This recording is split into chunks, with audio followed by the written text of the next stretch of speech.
चरण सरोज रज निज मनु मुकुर सुधारी बरन रघुबर विमल जसु जोदायक फलचारी बुद्धिहीन तनु जानिके सुमिरौ पवन कुमार बल बुद्धि विद्या देहु मोहि हरहु कलेश विकार।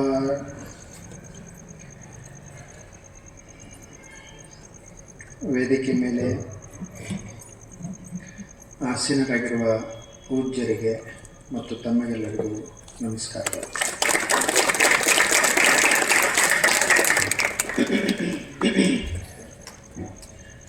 ಇವತ್ತು ಈ ಚಿಕ್ಕ ಪಡಸಲಿಗೆಯಲ್ಲಿ ಅಪ್ಪುಗಳವರ ಗುರು ನಮನ ಕಾರ್ಯಕ್ರಮವನ್ನು ನೀವೆಲ್ಲರೂ ಮಾಡ್ತಾ ಇದ್ದೀರಿ. ಈಗ ಅಪ್ಪುಗಳವರು ದೇಹ ಬಿಟ್ಟು 3 ವರ್ಷಗಳಾದವು. ನೀವು ಕಳೆದ 3 ವರ್ಷಗಳಿಂದ ಇಲ್ಲಿ ಕಾರ್ಯಕ್ರಮ ಮಾಡ್ತಾ ಇದ್ದಾರೆ. ಈ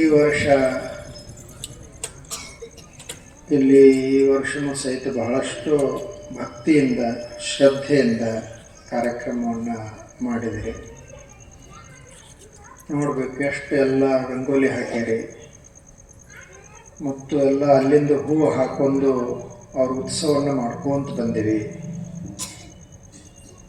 ಪ್ರತಿ ಮನೆಯಿಂದಲೂ ಸಹಿತ ಎಲ್ಲ ತಾಯಂದಿರು ಹೂವು ಹಾಕ್ತಾಯಿದ್ರು. ನೋಡಿ ಬಹಳ ಸಂತೋಷ ಆಯಿತು. ಅವರು ಬಹಳ ಅದ್ಭುತ ಜೀವನವನ್ನು ಸಾಗಿಸಿದರು. ಅವರ ಬಗ್ಗೆ ಹೇಳೋದು ಏನೂ ಅವಶ್ಯಕತೆಯೇ ಇಲ್ಲ. ಪ್ರತಿಯೊಬ್ಬರಿಗೂ ಬರ್ತದೆ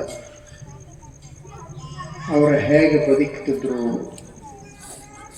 ಮತ್ತು ಅವರ ಜೀವನ ಹೆಂಗಿತ್ತು ಅನ್ನೋದನ್ನು ಎಲ್ಲರೂ ನಾವು ತಿಳ್ಕೊಂಡ್ರಿ. ನಿಮ್ಮ ಊರಿಗೂ 1-2 ಸಲ ಬಂದಿದ್ರು ಅಂತ ಕೇಳಿದೆ ನಾವು. ಅದೊಂದು ಅವ್ರದ್ದು ಬಹಳ ಅದ್ಭುತ ಜೀವನ.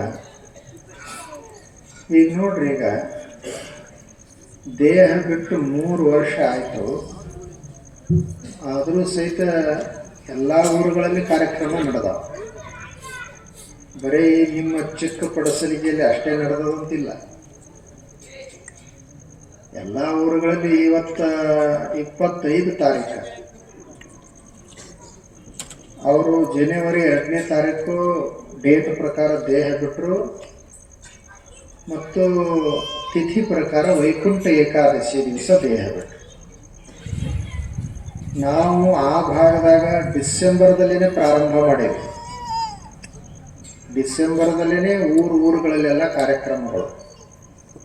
ಅವು ಇನ್ನೂ ಈ ಜನವರಿ 25 ಆದರೂ ಮುಗಿತಾನೇ ಇಲ್ಲ. ನೋಡ್ರಿ ಅವ್ರದ್ದು ಹೇಗೆ ಶಕ್ತಿ ಕೆಲಸ ಮಾಡ್ತಾ ಇದ್ರು. ಅವರಿದ್ದಾಗೂ ಹಾಗೆ ಅವರು ಯಾವ ಸಮಯಕ್ಕೆ ಹೇಳ್ತಾರೆ ಆ ಸಮಯಕ್ಕೆ ಎಲ್ಲರೂ ಬರ್ತಿದ್ರು. ಬೆಳಿಗ್ಗೆ 6 ಗಂಟೆಗಂದರೂ 30-40 ಸಾವಿರ ಜನ ಪ್ರವಚನಕ್ಕೆ ಕೇಳಲಿಕ್ಕೆ ಬರೋರು.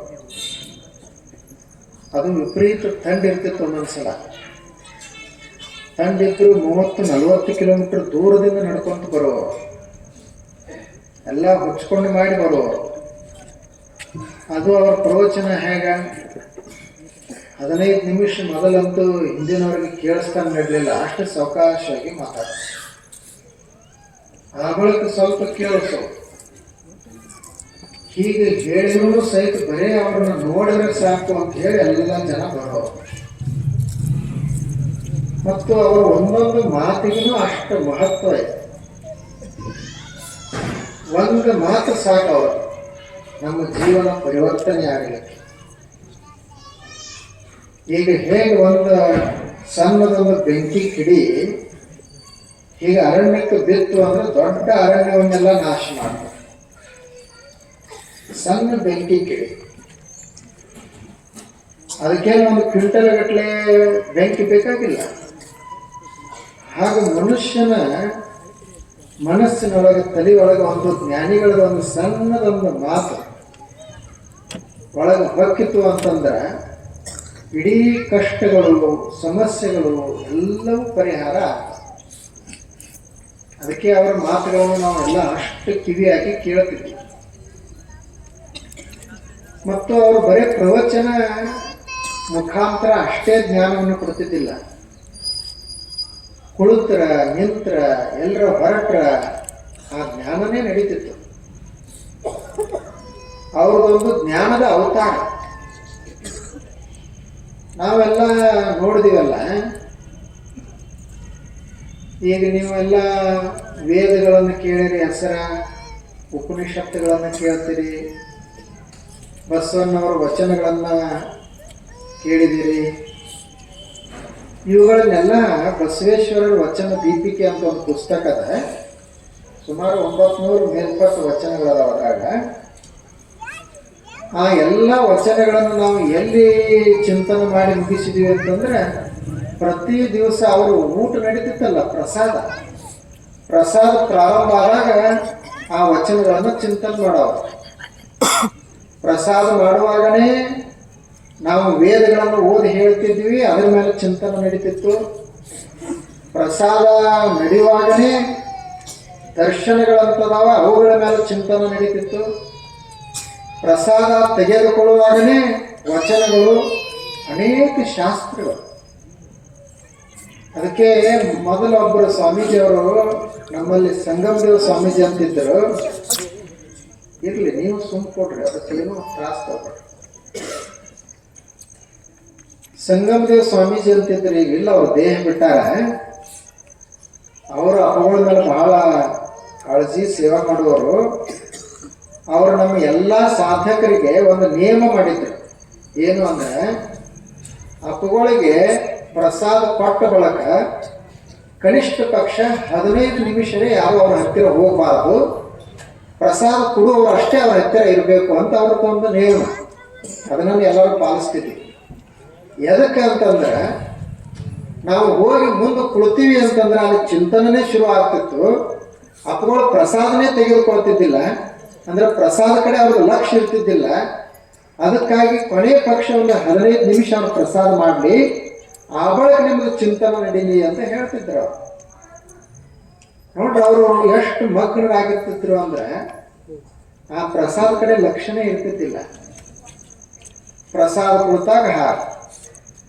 ಇನ್ನು ಒಂದು ಊರಿಗೆ ಎಲ್ಲರ ಹೊರಟ್ರ ಕಾರ್ಯಕ್ರಮಕ್ಕೆ ಗಾಡಿ ಒಳಗೆ ಕುಳಿತು ಎಲ್ಲ ಮ್ಯಾಗ್ಜಿನ್ಗಳು ಇರ್ತಾವಲ್ಲ, ಪೇಪರ್ ಮ್ಯಾಗ್ಜಿನ್ ಎಲ್ಲ ಓದೋದು, ಗಾಡಿಯಾಗನೇ ಓದೋದು.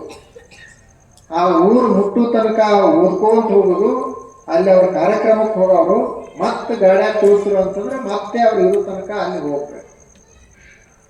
ಆ ಬಳಿಕ ಬೆಳಗ್ಗೆ ಮತ್ತು ಸಾಯಂಕಾಲ 2 ಹೊತ್ತು ವಾಕಿಂಗ್ ಮಾಡೋರು. ವಾಕಿಂಗ್ದಲ್ಲಿ ಅವರು ಮುಂದೆ ತಿರುಗಾಡ್ತಾ ಇರಬೇಕು, ಹಿಂದೆ ಮತ್ತೆ ಚಿಂತನೆ ನಡೀತಿರ್ಬೇಕು. ನೋಡ್ರಿ ಅವ್ರದ್ದು ಹೇಗದಂತು ಅದ್ಭುತ ಜೀವನ. ಬೆಳಿಗ್ಗೆ ಎದ್ದ ತಕ್ಷಣನೇ ಚಿಂತನೆ ಶುರು, ಜ್ಞಾನದ ಆರಾಧನೆ ಶುರು. ಬೆಳಿಗ್ಗೆ ಎದ್ರಂದ್ರೆ ನಾವು ಯಾರು ಸಾಧಕರು ಇರ್ತಿದ್ದೀವಿ ಅವ್ರಿಗೆ ಕೇಳ್ತಿದ್ರು, ಇವತ್ತ ಯಾವ ವಾರ ಅಂತ ಕೇಳೋರು. ಇವತ್ತು ಇಂಥವಾರ, ರವಿವಾರ. ಇವತ್ತೇನು ತಿಥಿ ಏನದ? ರಥಸಪ್ತಮಿ ಐತಿ. ರಥಸಪ್ತಮಿ ಸೂರ್ಯ ಹುಟ್ಟಿದ ದಿವಸ ಅದ. ನೋಡೋಣ, ಹಂಗಾದ್ರೆ ಹೇಳ್ರಿ, ಅದ್ರದ್ದು ಏನೇನು ವಿಶೇಷತೆ ಐತಿ ಹೇಳ್ರಿ ಅಂತ ಶುರು ಮಾಡೋದು. ಇವತ್ತು ಸಂಕ್ರಾಂತಿ ಐತಿ, ಸಂಕ್ರಾಂತಿ ಬಗ್ಗೆ ಶುರು ಮಾಡೋದು. ಅವ್ರು ಅಲ್ಲಿಂದ ಎದ್ದು ಹೊರಗಡೆ ಬಂದು ಬೂಟ್ ಹಾಕೋ ತನಕನೂ ಹಂಗೆ ನಡೀದೆ, ಗಾಡಿಯ ಕುಳಿತುಕೊಳ್ಳಕ್ಕೂ ಅಲ್ಲಿ ವಾಕಿಂಗ್ ಹೋಗೋ ತನಕನೂ ಚಿಂತನೆ ನಡೀತಾನೆ ಇರುತ್ತೆ. ಹೀಗೆ 40 ವರ್ಷಗಳವರೆಗೆ ಪ್ರವಚನವನ್ನ, ಜ್ಞಾನವನ್ನ ಎಲ್ಲರಿಗೂ ನೀಡಿದೆ. ಒಂದು ಕ್ಷಣವೂ ಸಹಿತ ಈಗ ಬೇರೆ ಯಾವುದಕ್ಕೂ ಕಲಿತಾ ಇರಲಿಲ್ಲ. ಅದಕ್ಕಂತಾನೆ ಎಷ್ಟು ಪುಸ್ತಕಗಳು ಬಂದು, ಎಷ್ಟು ಪ್ರವಚನಗಳು. ಒಂದು ಪ್ರವಚನ ಅಂದ್ರೆ ಒಂದು ಪುಸ್ತಕ ಇದ್ದಂಗನೆ. ಎಂಥ ಪ್ರವಚನ! ಈಗಲೂ ಸಹಿತ ಈಗ ಅವರು ದೈಹಿಕವಾಗಿ ಇಲ್ಲ, ಭೌತಿಕವಾಗಿ ಇಲ್ಲ ಅವರು, ಆದರೂ ಸಹಿತ ಯೂಟ್ಯೂಬ ಇಂಥವೇನು ಇವು ಮೀಡಿಯಾಗಳದಾವಲ್ಲ, ಈ ಎಲ್ಲ ಮೀಡಿಯಾದಲ್ಲಿ ಹೆಚ್ಚು ಯಾವ್ದು ಪ್ರವಚನ ಕೇಳ್ತೀವಿ ಅಂದ್ರೆ ಅವ್ರದ್ದೇ ಪ್ರವಚನ ಕೇಳೋದು. ಜೀವನ್ ಬಿದ್ದವ್ರು ಕೇಳ್ತಾ ಇದ್ದಾರೆ, ಜೀವನ್ ಬಿದ್ದವ್ರಿಗಿಂತಲೂ ಅವ್ರು ಕೇಳ್ತಾ ಇರ್ತೀವಿ ಅಂದ್ರೆ ಎಷ್ಟು ಜ್ಞಾನವನ್ನೇ ಹೇಳಿರ್ಬೇಕು. ಮತ್ತು ಅವರ ಸಣ್ಣ ವಯಸ್ಸಿನಾಗನೇ ಅದೊಂದು ಬಂದರುವಂತ. ಅವರು 11ನೇ ತರಗತಿ ಓದುವಾಗನೇ ಅವರದ್ದು ಗುರುಗಳಾಗಿರುವಂಥ ಮಲ್ಲಿಕಾರ್ಜುನ ಶಿವಯೋಗಿಗಳದ್ದು ಸೊಲ್ಲಾಪುರದಲ್ಲಿ ಪ್ರವಚನ ನಡೀತಿದೆ. ಅದು ಮರಾಠಿಯಲ್ಲಿ ಪ್ರವಚನ. ಅದನ್ನ ಇವರು ಮರಾಠಿಯಲ್ಲಿ ಕೇಳುವವರು, ಕನ್ನಡದಲ್ಲಿ ಬರೆಯುವವರು. ಅದು ಸಿದ್ಧಾಂತ ಶಿಖಾಮಣಿ ಮೇಲೆ ಪ್ರವಚನ ಮಾಡ್ತಾರೆ. ಇಷ್ಟು ದೊಡ್ಡ ಗ್ರಂಥ. ನೀವು ಯಾವಾಗಲೂ ವಿಜಯಪುರಕ್ಕೆ ಆಶ್ರಮಕ್ಕೆ ಹೋದ್ರಿ ಅಂದ್ರೆ ಆ ಪುಸ್ತಕವನ್ನು ನೋಡ್ರಿ. ಇಷ್ಟು ದೊಡ್ಡ ಗ್ರಂಥದ. ಅದನ್ನ ಅವರು 17ನೇ ವರ್ಷದಾಗ ಬರೆದಾರ. ನೋಡ್ರಿ ಅದು ಹೇಗಿರ್ಬೇಕು. ಅದು ಸಂಸ್ಕೃತ. ಅದು ಸಿದ್ಧಾಂತ ಶಿಖಾಮಣಿ ಹೇಗೆ ಪೂಜೆ ಮಾಡ್ಕೊಳ್ಬೇಕು, ಹೇಗೆ ವಿಭೂತಿ ಹಚ್ಕೊಳ್ಬೇಕು, ಇವೆಲ್ಲ ಅದಾವಲ್ಲ, ಅದು ಎಲ್ಲ ಸಂಸ್ಕೃತದಲ್ಲಿ ಅದ. ಅದರ ಮೇಲೆ 17ನೇ ವರ್ಷದಲ್ಲೇನೆ ಅದಕ್ಕೆ ಭಾಷ್ಯವನ್ನು ಬರೆದ. ಮುಂದೆ ಎಲ್ಲ ಉಪನಿಷತ್ತುಗಳ ಮೇಲೆ ಭಾಷ್ಯ.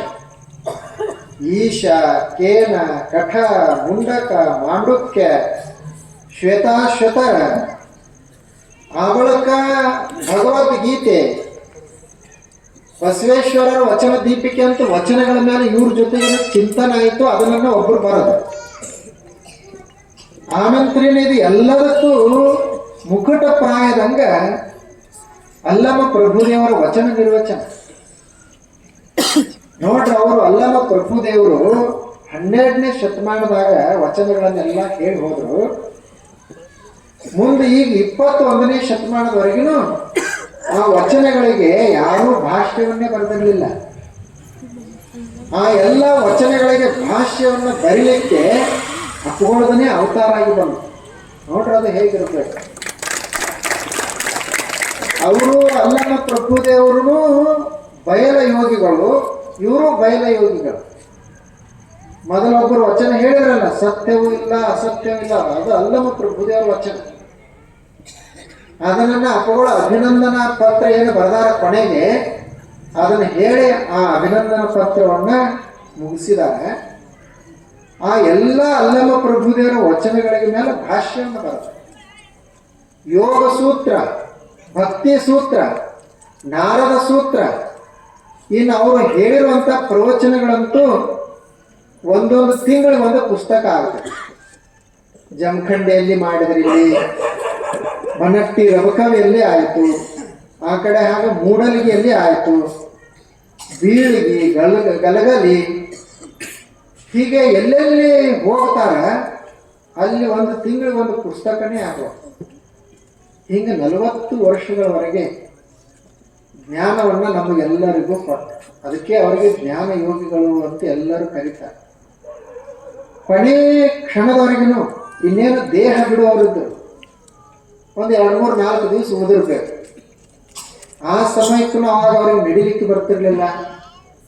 ಕಾಟಾದ ಮೇಲೇನೆ ಕೂಡುವವರು, ಅಲ್ಲಿ ಕುಳಿತುಕೊಂಡೇ ನಾವೆಲ್ಲ ಸಾಧಕರು ಕಾಟಾ ಸುತ್ತಮುತ್ತ ಕೂಡುವುದು. ಅವಾಗಲೂ ಸಹಿತ ಕೊನೆಗೆ ಯೋಗ ಸೂತ್ರದ ಮೇಲೆ ಚಿಂತನೆ ನಡೀತದೆ. ಕೊನೆಗೆ ಪ್ರವಚನ ಸೂರ್ಯೋಪನಿಷತ್ತು ಪ್ರವಚನವನ್ನು ಮಾಡಿದ.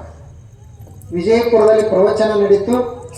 ಅದು ಸೂರ್ಯೋಪನಿಷತ್ತಿನ ಕುರಿತು ಸೂರ್ಯನನ್ನು ಕುರಿತು ಪ್ರವಚನ. ಅವರಿಗೆ ಕಾಲಿಗೆ ತೊಂದರೆ ಆದಾಗ ನೋಡ್ರಿ, ಅವ್ರದ್ದು ಪ್ರವಚನ ತಪ್ಪಿಸ್ತಿರ್ಲಿಲ್ಲ. ಅವ್ರದ್ದು ಅದೊಂದು ನಿಯಮನೇ. ಕಾಲಿಗೆ ತೊಂದರೆ ಆದಾಗ ಹೊರಗಡೆ ಬರ್ಲಿಕ್ಕೆ ಆಗ್ತಿರ್ಲಿಲ್ಲ, ವೀಲ್ ಚೇರ್ ಮೇಲೆ ಬರಬೇಕು. ಅವಾಗ ಅವ್ರು ಏನು ಹೇಳ್ತಿದ್ರು ಅಂದ್ರೆ ಪ್ರವಚನ ನಡೆಸೋಣ ಅಂತಂತಿದ್ರು. ಉಳಿದೆಲ್ಲ ನಾವು ಸ್ವಾಮಿಗಳು ಏನಂತಿದ್ವಿ, ಈಗೇನು ನೀವು ಪ್ರವಚನ ಸಾಕಷ್ಟು ಆಗ್ಯಾವು, ಅವುಗಳನ್ನೇ ಅವೆಲ್ಲ ಮೀಡಿಯಾದಾಗ ಹಾಕಿಬಿಡ್ತದ, ಅಲ್ಲೇ ಕೂತು ಕೇಳ್ತಾರ ಅಂತಿದ್ರು. ಆದ್ರೆ ಅಪ್ಪಗಳು ಅದು ಸತ್ಸಂಗ ಅಲ್ಲ. ಅವ್ರು ಇಲ್ಲಿ ಬರಬೇಕು, ಕೂತು ಕೇಳಬೇಕು, ನಾವು ಹೇಳಬೇಕು, ಅದು ನಿಜವಾದ ಸತ್ಸಂಗ. ಅದಕ್ಕೆ ಈಗಂತೂ ಎಲ್ಲರೂ ಕರೀಲಿಕ್ಕೆ ಆಗೋದಿಲ್ಲ. ಏನು ಮಾಡಬೇಕು ಅಂದಾಗ ಕಾಟಾದ ಮೇಲೆ ಕೂಡೋದು, ಅಲ್ಲೇ ಆ ಕೋಣೆಯಲ್ಲಿ ಎಷ್ಟು ಜನರನ್ನು ಕೂಡಿಸ್ಲಿಕ್ಕೆ ಬರ್ತಾರೆ ಅಷ್ಟೇ ಜನರಿಗೆ ಅಲ್ಲಿ ಒಳಗೆ ಬಿಡುವುದು, ಅಲ್ಲೇ ಪ್ರವಚನ. ನೋಡ್ರಿ ಅದು ಹೇಗಿರ್ಬೇಕು. ಆದ್ದರಿಂದ ಅವರ ಏನೊಂದು ಜ್ಞಾನವನ್ನು ನಮಗೆ ಕೊಟ್ಟು ಹೋಗ್ಯಾರಲ್ಲ, ಈಗ ಹೆಂಗೆ 12ನೇ ಶತಮಾನದಾಗ ಬಸವೇಶ್ವರರಾಗಿ ಹೋದ್ರು, ಆ 12ನೇ ನಾವು ಹಿಂಗೆ ತಿರುಗಿಟ್ವಿ ಅಂದ್ರೆ ಈಗ 21, 12ನೇ ಶತಮಾನ, ಈಗ 21ನೇ ಶತಮಾನದಾಗ ಅವಾಗೇನು ಬಸವೇಶ್ವರರಾಗಿ ಹೋದ್ರು, ಅವರು ವಿಜಯಪುರ ಜಿಲ್ಲೆಯವರನ್ನೇ. 12ನೇ ಶತಮಾನದಾಗ ಬಸವೇಶ್ವರರಾಗಿ ಹೋದ್ರು, ಅವರು ಭಕ್ತಿಯ ಭಂಡಾರಿ ಅನಿಸಿಕೊಂಡು ಭಕ್ತಿಯನ್ನ ಹರಿಯೋದ್ರ ಎಲ್ಲ ಕಡೆ. ಈಗ 21ನೇ ಶತಮಾನದಲ್ಲಿ ಅಪಗಳು ಜನಿಸಿದ್ರು, ಅವರು ಜ್ಞಾನ ಭಂಡಾರಿ ಅಂತ ಅನಿಸ್ತಾರೆ. ಈಗ ಹೇಗೆ ಒಂದು 900,000 ವರ್ಷಗಳಿಂದ ಬಸವಣ್ಣವ್ರದ್ದು ಎಲ್ಲ ಉಳಿದರ, ಹಾಗೆ ಮುಂದಿನ ಒಂದು 1000 ವರ್ಷದವರೆಗೆ ಅಪಗಳದ ಜ್ಞಾನ ಎಲ್ಲ ಕಡೆ ಬೆಳೀತಾ ಇದೆ. ನಾವಿರೋರು ಈಗಿರೋರು ಎಷ್ಟು ಮಾಡ್ತೀವೋ ಗೊತ್ತಿಲ್ಲ, ಆದ್ರೆ ಮುಂದಿನವರು ಮಾಡ್ತಾರೆ, ಅದು ಶಕ್ತಿ ಭಾಳ ಕೆಲಸ ಮಾಡ್ತಾರೆ. ಭಗವಾನ್ ಬುದ್ಧ ದೇಹ ಬಿಟ್ಟು ಬಳಿಕ ಒಂದು 100 ವರ್ಷದ ಬಳಿಕ ಅವ್ರ ಶಿಷ್ಯರೆಲ್ಲರೂ ಕೂಡ್ತಾರೆ. ಒಂದು 100 ವರ್ಷದ ನಂತರ, ಅಲ್ಲಿವರೆಗೆ ಯಾರೂ ಕೂಡಿರಲಿಲ್ಲ ಅವರು. ಅವಾಗ ಕೂಡಿ ಬುದ್ಧ ಏನು ಹೇಳಿದ್ರು ಅಂತ ಹೇಳಿ ಎಲ್ಲರೂ ಆಲೋಚನೆ ಮಾಡ್ತಾರೆ, ಪುಸ್ತಕಗಳನ್ನು ಬರೀತಾರೆ. 3 ಪುಸ್ತಕಗಳನ್ನು ಅವಾಗ ಬರೋದು ಒಂದು 100 ವರ್ಷದ ಬಳಿಕ. ಆ ಬಳಿಕ ಒಬ್ಬ ಶಿಷ್ಯ ಶ್ರೀಲಂಕಾಕ್ಕೆ ಹೋದ, ಒಬ್ಬ ಶಿಷ್ಯ ಜಪಾನಕ್ಕೆ ಹೋದ, ಇಂಡೋನೇಷ್ಯಾಕ್ಕೆ ಹೋದ್ರು, ಬರ್ಮಾಕ್ಕೆ ಹೋದ್ರು, ಅಫ್ಘಾನಿಸ್ತಾನಕ್ಕೆ ಹೋದ್ರು, ಚೀನಾಕ್ಕೆ ಹೋದ್ರು. ಎಲ್ಲೆಲ್ಲಿ ಹೋಗ್ತಾರ ಅಲ್ಲೆಲ್ಲ ಬುದ್ಧನ ತತ್ವಗಳನ್ನ ಹೇಳಿ. ಮೊದಲು ಬುದ್ಧ ಬಿಹಾರವನ್ನು ಬಿಟ್ಟು ಬೇರೆ ಯಾವ ರಾಜ್ಯಕ್ಕೂ ಹೋಗಿರ್ಲಿಲ್ಲ, ಬರೀ ಬಿಹಾರದಾಗ ಅಷ್ಟೇ. ಮತ್ತು ಅವಾಗೇನು ಅವ್ರಿಗೇನು ಇಂಗ್ಲಿಷ್ ಗೊತ್ತಿಲ್ಲ, ಮತ್ತಾವ ಭಾಷೆ ಗೊತ್ತಿಲ್ಲ, ಅದೊಂದೇ ಪಾಳಿ ಭಾಷೆ ಒಂದೇ ಗೊತ್ತು. ಆದ್ರ ನಂತರ ಹೇಗೆಲ್ಲ ಬೆಳೀತಲ್ಲ, ಮೊನ್ನೆವರೆಗೆ ಬಾಬಾ ಸಾಹೇಬ್ ಅಂಬೇಡ್ಕರ್ ನಾಗ್ಪುರದಲ್ಲಿ 1,00,000 ಜನರ ಜೊತೆಗೆ ಬೌದ್ಧ ಸಿದ್ಧಾಂತವನ್ನು ಸ್ವೀಕರಿಸಿದರು. ಹಾಗ ಅಪಗೋದನು ನಾವೀಗ ಎಷ್ಟು ಜನ ಮಾಡ್ತೀವಿ, ಮುಂದಿನವರು ಅದನ್ನ ಜ್ಞಾನವನ್ನು ನೋಡ್ತಾರೆ. ಎಂಥ ವ್ಯಕ್ತಿಗಳಾಗಿ ಹೋದಪ್ಪ, ಇಲ್ಲಿ ಇಷ್ಟು ಜ್ಞಾನವನ್ನು ಕೊಡ್ಲಿಕ್ಕೆ ಸಾಧ್ಯ ಅನ್ನುವಂಥ ಅವಾಗ ಅವರ ಆಲೋಚನೆಯನ್ನು ಮಾಡಿ ಅವರು ಪ್ರವಚನವನ್ನು ಬಿಟ್ಟು ಜ್ಞಾನವನ್ನು ಬಿಟ್ಟು ಇರ್ಲಿಕ್ಕೇನೆ ಆಗ್ತಿರ್ಲಿಲ್ಲ. ಅವರು ದೇಹ ಯಾಕೆ ಬೇಗ ಬಿಟ್ರು ಅಂದ್ರೆ ಇದಕ್ಕೆ ಬಿಟ್ರು. ನಾವೆಲ್ಲ ನೋಡ್ತಿದ್ದೀವಲ್ಲ, ಎಂದ ಅವರ ಪ್ರವಚನ ನಡೀತಿರ್ಲಿಲ್ಲ ಮತ್ತು ಎಂದ ಅವರು ವಾಕಿಂಗ್ ಮಾಡ್ತಿದ್ದಿಲ್ಲ, ಅವತ್ತು ಪ್ರಸಾದನೇ ಸ್ವಲ್ಪ ಮಾಡೋರು. ವಾಕಿಂಗ ಪ್ರವಚನ ನಡೆದ ದಿವಸ ಸರಿಯಾಗಿ ಪ್ರಸಾದ ಮಾಡ್ತಿದ್ರು. ಕೊನೆಗೆ ದೇಹವೇ ಯಾಕೆ ಬಿಟ್ರು ಅಂದ್ರೆ, ಯಾವಾಗ ಅವರಿಗೆ ದೇಹ ಶಿಥಿಲ ಆಯಿತು, ಇನ್ನಿದು ಪ್ರವಚನಕ್ಕೆ ಅನುಕೂಲ ಆಗೋದಿಲ್ಲ, ಇನ್ನೊಬ್ಬರ ಮೇಲೆ ಅವಲಂಬನೆ ಆಗಬೇಕಂತ ಅನ್ಸಾಕ್ ಶುರು ಆಯಿತು. ಅವಾಗ ದೇಹ ಬಿಡಬೇಕಂತ ನಿರ್ಣಯ ಮಾಡಿದ್ರು. ಒಂದು ವೇಳೆ ಅವರು ನಾನು ಇನ್ನೊಂದಿಷ್ಟು ದಿವಸ ಬದುಕಬೇಕು ಇರಬೇಕು ಅಂತ ಮಾಡಿದ್ರಂದ್ರೆ ಇನ್ನೂ 10-12 ವರ್ಷ ಏನೂ ಆಗ್ತಿದ್ದಿಲ್ಲ, ಆರಾಮ ಇರ್ಬೋದಾಗಿತ್ತು. ಆದ್ರೆ ಅವರು ಇಚ್ಛಾ ಮಾಡಿದ್ರು, ವೈಕುಂಠ ಏಕಾದಶಿ ದಿವಸ ದೇಹವನ್ನು ಬಿಟ್ಟರು. ನೋಡ್ರಿ ಅವ್ರು ಹೇಗಿರ್ಬೇಕು. ಅವರು ಮಲ್ಲಿಕಾರ್ಜುನ ಅಪ್ಪಗಳನ್ನು ಅವ್ರದ್ದು ಹಾಗೆ. ಅವರು ಈ ಕೃಷ್ಣಾ ನದಿ ಸಮೀಪನ ಬಹಳ ಇರೋರು. ಕೃಷ್ಣಾ ನದಿ ಸಮೀಪನ, ಅಲ್ಲಿಂದ ಬೆಳಗಾವಿಯಿಂದ ಈ ಕಡೆ ಎಲ್ಲಿ ತನ ಕೃಷ್ಣಾ ನದಿ ಅದ ಅಲ್ಲೆಲ್ಲ ಇರೋರು. ಪ್ರವಚನ 3 ತಿಂಗಳ 6 ತಿಂಗಳು ಪ್ರವಚನ. ಅವ್ರದ್ದು ಜಮಖಂಡಿಯಲ್ಲಿ ಪ್ರವಚನ ಆಯಿತು, ಜಮಖಂಡಿ ಸಮೀಪ ಹುಲ್ಯಾಳದಲ್ಲಿನ ಅವ್ರ ಪ್ರವಚನ ಆಯಿತು. ಆನಂತರ ಜಮಖಂಡಿ ಸಮೀಪ ಇನ್ನೊಂದು 2 ಊರು ಅದಾವು, ಅಲ್ಲಿನೂ ಅವ್ರ ಪ್ರವಚನ. ಅಲ್ಲಿ ನಂತರ ಅಪಗೋಳದೂ ಪ್ರವಚನ. ಅವ್ರು ನೋಡಿ ಪ್ರವಚನ ಒಂದು ಸಲ ಅವರಿಗೆ ಒಂದು ಮನೆಗೆ ಹೋಗಿರ್ತಾರ, ಅವ್ರಿಗೆ ಬಹಳಷ್ಟು ಹಸಿವಾಗಿರ್ತದೆ. ಆ ಮನೆಯಲ್ಲಿ ಅವರು ಕರೆದು ಪ್ರಸಾದ ಕೊಡ್ಬೇಕಂತಾರೆ. ಅವಾಗ ಅವ್ರು ಮಲ್ಲಿಕಾರ್ಜುನಪ್ಪಗಳು ಹೇಳಿದ್ರಂತ, ನಾನು ನಿಮ್ಮ ಮನ್ಯಾಗ ಪ್ರಸಾದ ಮಾಡ್ಬೇಕಾದ್ರೆ ನಂದೊಂದು ನಿಯಮ ಐತಿ, ಅದನ್ನು ನೀವು ಮಾಡಬೇಕು. ಏನು ನಿಯಮ? ಏನರ ದಕ್ಷಿಣ ಪಕ್ಷಿಣ ಕೇಳ್ತಾರೆ ಅಂತ ಮಾಡಿದ್ರಿ ಅವರು. ಆದ್ರೆ ಅವರು ಅದು ನಿಯಮ ಇರಲಿಲ್ಲ. ಹೇಳಿದರು, ನಾನು ನಿಮ್ಮ ಮನೆಯಾಗ ಪ್ರಸಾದ ತೆಗೆದುಕೊಳ್ಬೇಕಾದ್ರೆ ಮೊದಲು ನಂದು 1 ತಾಸು ಪ್ರವಚನ ಕೇಳಬೇಕು, ಶಾಸ್ತ್ರ ಕೇಳಬೇಕು. ಶಾಸ್ತ್ರ ಆದ ನಂತರ ಪ್ರಸಾದ. ಆಯ್ತು ಅಂತ ಹೇಳಿ ಅವ್ರ ಶಾಸ್ತ್ರ ಕೇಳಿದ ಬಳಕ ಇವ್ರು ಆ ಮನೆಯೊಳಗೆ ಪ್ರಸಾದ ಮಾಡ್ತಾರೆ. ನೋಡ್ರಿ ಅದು ಹೇಗಿರ್ತದೆ. ಹಾಗ ಅವರು ಜ್ಞಾನಕ್ಕಾಗೇನೆ ಬದುಕಿದ್ರು. ಅವ್ರ ನಂತರ ಅಪ್ಪುಗಳನ್ನು ಸಹಿತ ಅಷ್ಟೇ ಆ ಗುರುಗಳ ಒಂದು ಆಜ್ಞೆಯಂತೆ ಎಲ್ಲಿವರೆಗೆ ಜ್ಞಾನವನ್ನು ನೀಡಲಿಕ್ಕೆ ಸಾಧ್ಯ ಅದ. ಮತ್ತು ಈ ಕ್ಷಣ ಇಲ್ಲ ಅಂತಿಲ್ಲ, ಗ್ರಂಥ ಏನೂ ಆಧಾರಣ ಇರ್ತಿದ್ದಿಲ್ಲ. ಚಿಂತನದಲ್ಲಿ ಏನು ಬೇಕಾದ್ರೂ ಬರಲಿಲ್ಲ, ಎಲ್ಲ ವಿಷಯಗಳು ಈ ಪುಸ್ತಕದಾಗಿಂದ ಗೊತ್ತಿರ್ಲಾರ್ದ ಐತಿ ಅಂತ ಇರಲಿಲ್ಲ. ನಮ್ಮಂಥವ್ರೆಲ್ಲ ತರುಣರ ಸಹಿತ ಎಷ್ಟೋ ಸಲ ಹಿಂದೆ ಬೀಳ್ತಿದ್ದೀವಿ. ಭಗವದ್ಗೀತಾದೊಂದು ಶ್ಲೋಕ ಹೇಳಿದ್ರು ಅಥವಾ ಯಾವುದೋ ಒಂದು ವಚನ ಹೇಳಿದ್ರು ಅಂದ್ರೆ ಸ್ವಲ್ಪ ಹೇಳಿದ ಬಳಕ ನಮಗೆ ಯಾರ್ಯಾರು ಕೇಳೋರು ಹೇಳ್ರಿ ನೋಡು ಮುಂದಿನಂತನವರು ನಮಗೆ ಹೇಳಕ್ ಬರ್ತಿದ್ದಿಲ್ಲ. ಹೆಂಗ್ರೋ ನೀವು ಈ ವಯಸ್ಸಿನಾಗೂ ಸಹಿತ ಎಷ್ಟು ನೆನಪಿನ ಶಕ್ತಿ ಇರಬೇಕು, ಎಲ್ಲ ಹೇಳಬೇಕಲ್ಲ ಅಂತ ನಾವು ಎಲ್ಲ ಹೇಳಬೇಕು. ಅಂತ ಒಂದು ಜ್ಞಾನದ ಒಂದು ಜೀವನವನ್ನು ಸಾಗಿಸಿದರು. ಮತ್ತು ಎಷ್ಟು ಶುದ್ಧ ಜೀವನ ಅವ್ರದ್ದು, ಎಂಥ ಪ್ರಸಾದ ತೆಗೆದುಕೊಳ್ಳೋ ಪದ್ಧತಿ, ಮಾತನಾಡುವ ವಿಧಾನ, ನಡೆಯುವಂಥ ವಿಧಾನ ನೋಡ್ಬೇಕು. ಅದಕ್ಕೆ ಅವರು ಗುಡಿ ಆಗಿದ್ರಂದ್ರೆ ಎಲ್ಲೋ ಒಂದು ಕಡೆ ಉಳಿದು ಬಿಡ್ತಿದ್ರು. ಗುಡಿ ಆಗಲಿಲ್ಲ ಅವರು. ನಮಗೆ ಹೆಂಗೆ ನಡಿಬೇಕು ನಾವು ಜೀವನದಾಗ ಅನ್ನೋದಕ್ಕೆ ನಮ್ಮ ಬದುಕಿನ ನಡೆ ಯಾರು. ಗುಡಿ ಆಗಲಿಲ್ಲ, ನಮ್ಮ ಬದುಕಿನ ನಡೆ ಯಾರು. ಅವ್ರು ಎಲ್ಲೋ ಒಂದು ಕಡೆ ಸಮಾಧಿ ಆಗಿಬಿಡ್ತಿದ್ರು. ಒಂದು ಸಮಾಧಿ ಮಾಡಿ ಒಂದು ಏನರ ಸ್ಥಳ ಮಾಡಿಬಿಡ್ತಿದ್ವಿ, ಸ್ಮಾರಕ ಗುರುತು. ನಾವು ಈಗ ಒಬ್ಬರು ಮನೆಗೆ ಹೋಗಿದ್ದೀವಲ್ಲ, ಅವ್ರ ಅಜ್ಜವ್ರು ಹೇಳ್ತಿದ್ರು, ಪೇಲಿ ಅವ್ರ ಅಜ್ಜವ್ರು ಹೇಳ್ತಿದ್ರು. ಅವ್ರು ಏನ್ರಿ ಅಪ್ಪಗಳು ಗುರುತಾಗಿ ಉಳಿದಿಲ್ಲ. ಯಾಕೆ ಗುರುತಾಗಲಿಲ್ಲ ಅಂದ್ರೆ ಅವರು ಅರ್ತಿದ್ರು, ಅದಕ್ಕೆ ಗುರುತಾಗಲಿಲ್ಲ. ಅವರಲ್ಲಿ ಅರಿವು ಆಯ್ತೇ ವಿನಃ ಗುರುತಾಗಿ ಉಳಿಬೇಕಂತ ಬಯಸಲಿಲ್ಲ. ಇವತ್ತು ಎಲ್ಲರ ಹೃದಯದಲ್ಲಿ ವಾಸವಾಗಿದೆ, ಮನೆಗಳಲ್ಲಿ.